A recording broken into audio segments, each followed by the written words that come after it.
Mosaic, a daily news program from Link TV, presents a selection of news reports from independent and state-controlled broadcasters from throughout the Middle East.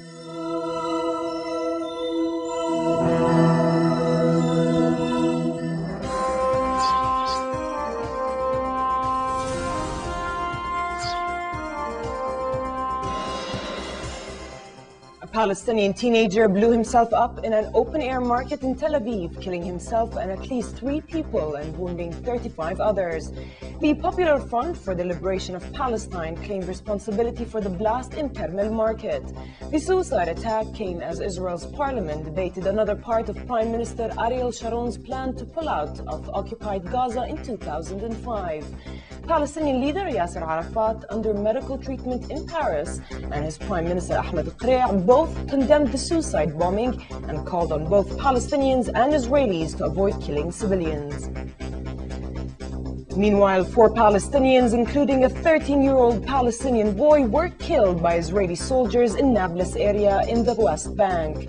The boy was among a group of stone throwers when he was shot in the neck. 2 others were injured by Israeli fire. U.S. forces battled Iraqi gunmen in Ramadi and shelled Fallujah, but there was no sign that an all-out American-led offensive to retake the insurgent-held cities had begun. Medics said 7 people were killed and 11 wounded in the fighting in Ramadi. Families began to flee their homes as fighting intensified, and witnesses said they saw a U.S. military vehicle ablaze. Gunmen assassinated the deputy governor of Baghdad and wounded 2 of his bodyguards in a drive-by shooting in the Iraqi capital. And in the latest in the hostage crisis in Iraq, 6 people, including an American, were reportedly kidnapped in Baghdad today. Iraqi interim Prime Minister Iyad Allawi arrived in Amman for a several-day visit to the country. During the visit, Prime Minister Faisal al-Fayez and his Iraqi counterpart will chair meetings of the Jordanian-Iraqi Higher Joint Committee, which will start Wednesday. Allawi was received at the airport by al-Fayez, a number of ministers and senior officials. Minister of Culture government spokeswoman Asma Khadr hinted that fuel prices will be raised, but said the move will be carried out within a long-term plan. She told a news conference that the government will acquaint the parliament with its plans and policies, but not necessarily in the form of a confidence statement.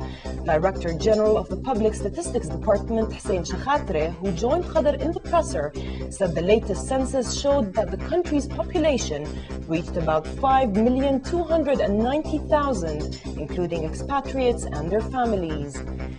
U.S. President George W. Bush and Democratic Senator John Kerry made a final push through a handful of crucial swing states in a final hunt for votes that could break open a deadlocked race for the White House. National polls and those taken in battleground states showed the rivals in a virtual tie less than 24 hours before Americans choose their leader for the next 4 years.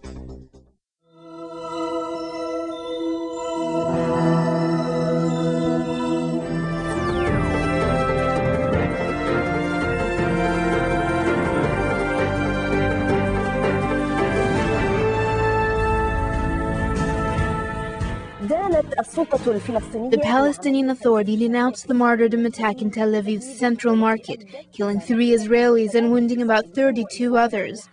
The Popular Front for the Liberation of Palestine is claiming responsibility for the attack, saying it's in response to the Israeli crimes against